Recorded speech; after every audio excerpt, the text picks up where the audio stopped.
Halo, jumpa lagi. Kali ini kita akan membahas cerpen. Apa itu cerpen? Cerpen merupakan suatu karya sastra dalam bentuk tulisan yang mengisahkan tentang sebuah cerita fiksi lalu dikemas secara pendek, jelas, dan ringkas. Cerpen juga bisa disebut sebagai fiksi prosa karena cerita yang disuguhkan hanya berfokus pada satu konflik permasalahan yang dialami oleh tokoh, mulai dari pengenalan karakter hingga penyelesaian permasalahan yang dialami oleh tokoh. Menurut Kamus Besar Bahasa Indonesia, cerpen merupakan cerita pendek yang berisi tentang kisah cerita yang berisi tidak lebih dari 10.000 kata. Pada umumnya, cerita pada cerpen bisa memberikan kesan dominan dan berkonsentrasi pada permasalahan satu tokoh. Menurut dalam cerpen, tidak ada cerita hingga 100 halaman. Struktur cerpen. Yang pertama adalah abstrak. Abstrak merupakan pemaparan gambaran awal dari cerita yang dikisahkan. Pada cerpen, abstrak biasanya digunakan sebagai pelengkap cerita. Maka dari itu, abstrak bersifat opsional atau bisa jadi tidak ada pada cerpen tersebut. Yang kedua adalah orientasi. Pada orientasi, cerpen biasanya menjelaskan tentang latar cerita seperti waktu, suasana, tempat atau lokasi yang digunakan dalam penggambaran cerita cerpen. Yang ketiga adalah evaluasi. Pada bagian evaluasi ini terjadi konflik masalah yang semakin memuncak. Konflik mulai menuju bagian klimaks dan mendapatkan penyelesaian atas masalah yang terjadi. Yang keempat adalah komplikasi.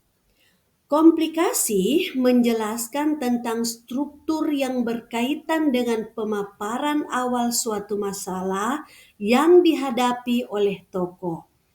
Watak dari tokoh dijelaskan pada bagian ini. Selain itu, pada komplikasi juga menjelaskan urutan kejadian yang berhubungan dengan sebab akibat. Yang kelima adalah resolusi. Resolusi merupakan bagian akhir permasalahan yang terjadi pada cerpen. Pada bagian ini terdapat penjelasan dari pengarang mengenai solusi permasalahan yang dialami tokoh. Dan yang keenam adalah kodah. Kodah merupakan nilai atau pesan moral yang terdapat pada sebuah cerpen yang disampaikan oleh penulis kepada para pembaca. Pesan moral yang disampaikan sesuai dengan jenis cerpen.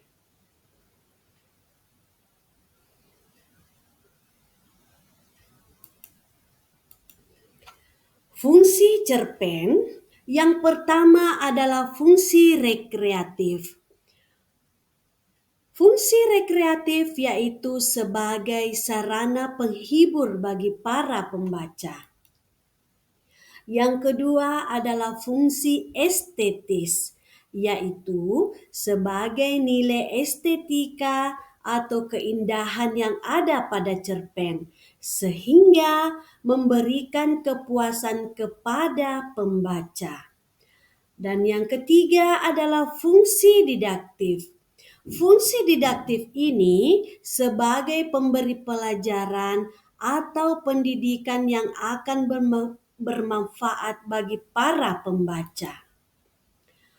Fungsi yang keempat adalah moralitas, yaitu sebagai nilai moral berdasarkan isi cerita untuk mengetahui baik buruk yang disampaikan penulis kepada para pembaca. Dan fungsi yang kelima adalah fungsi religiusitas, yaitu sebagai pemberi pelajaran yang religius yang nantinya bisa dijadikan sebagai contoh baik oleh pembaca. Ciri-ciri cerpen ada 9. Yang pertama, pada umumnya cerpen bersifat fiktif atau berupa karangan dari penulis. Yang kedua, cerpen memiliki susunan kata yang tidak lebih dari 10.000 kata. Yang ketiga, saat membaca cerpen biasanya selesai dengan sekali duduk. Yang keempat, cerpen memiliki bentuk cerita yang sangat singkat. 5. Cerpen memiliki diksi atau pilihan kata yang tidak rumit sehingga mudah dipahami oleh pembaca. Yang keenam, cerpen hanya memiliki alur cerita tunggal atau satu jalan cerita saja.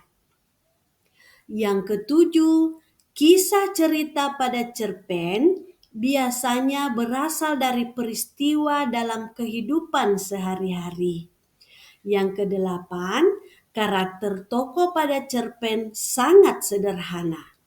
Dan yang kesembilan adalah di akhir bagian biasanya terdapat pesan moral yang sangat mendalam sehingga membuat pembaca ikut merasakan kisah pada cerpen tersebut. Unsur intrinsik pada cerpen. Yang pertama itu adalah tema. Sebuah cerpen harus memiliki tema cerita. Hal ini karena tema menjadi unsur utama yang ingin disampaikan penulis pada kisah ceritanya. Yang kedua, alur atau plot. Alur atau plot merupakan urutan peristiwa atau jalan cerita pada sebuah cerpen.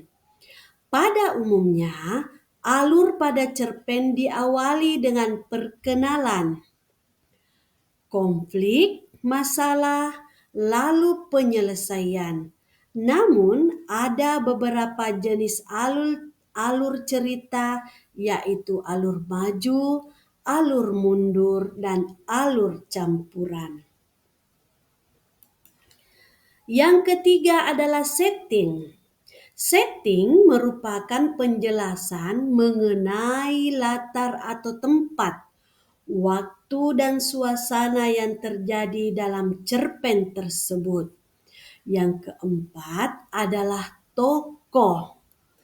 Tokoh merupakan pemeran yang diceritakan dalam sebuah cerpen. Tokoh terdiri dari pemeran utama dan pemeran pendukung. Yang kelima adalah watak. Watak merupakan gambaran sifat dari para pemeran. Watak terdiri dari 3 jenis, yaitu protagonis atau baik, antagonis atau jahat, dan netral. Yang keenam adalah sudut pandang atau point of view. Sudut pandang merupakan cara pandang pengarang saat menceritakan kisah pada sebuah cerpen.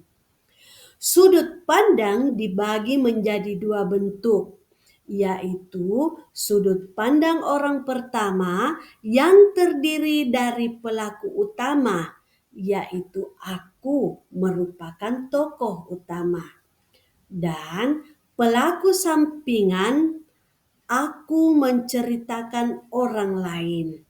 Sedangkan sudut pandang orang ketiga terdiri dari serba tahu, yaitu dia menjadi tokoh utama dan pengamat, dia menceritakan orang lain. Yang ketujuh adalah amanah. Amanat merupakan pesan moral atau pelajaran yang disampaikan oleh penulis kepada pembaca. Pesan moral yang disampaikan biasanya dalam bentuk tersirat maupun tersurat.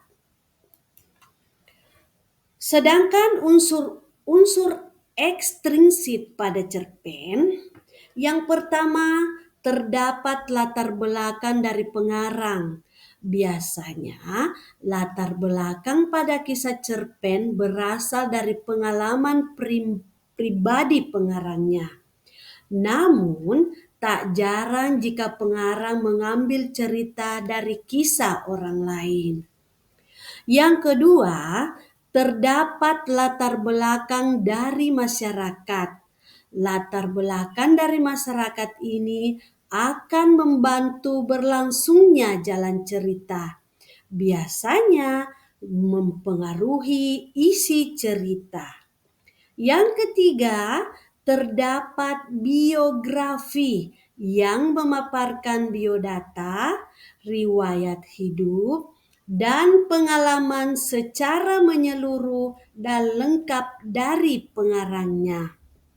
Yang keempat, terdapat aliran sastra yang mempengaruhi gaya bahasa yang digunakan oleh penulis saat menyampaikan ceritanya. Yang kelima, terdapat kondisi psikologis berupa keadaan senang, sedih, suka dan duka yang mempengaruhi mood penulis saat membuat sebuah cerita pendek. Kaidah kebahasaan pada cerpen. Cerpen memiliki ciri-ciri kebahasaan yang dapat dilihat melalui pemilihan gaya bahasa atau diksi yang digunakan. Pada cerpen, umumnya penulis menggunakan pendeskripsian fisik tokoh secara kuat.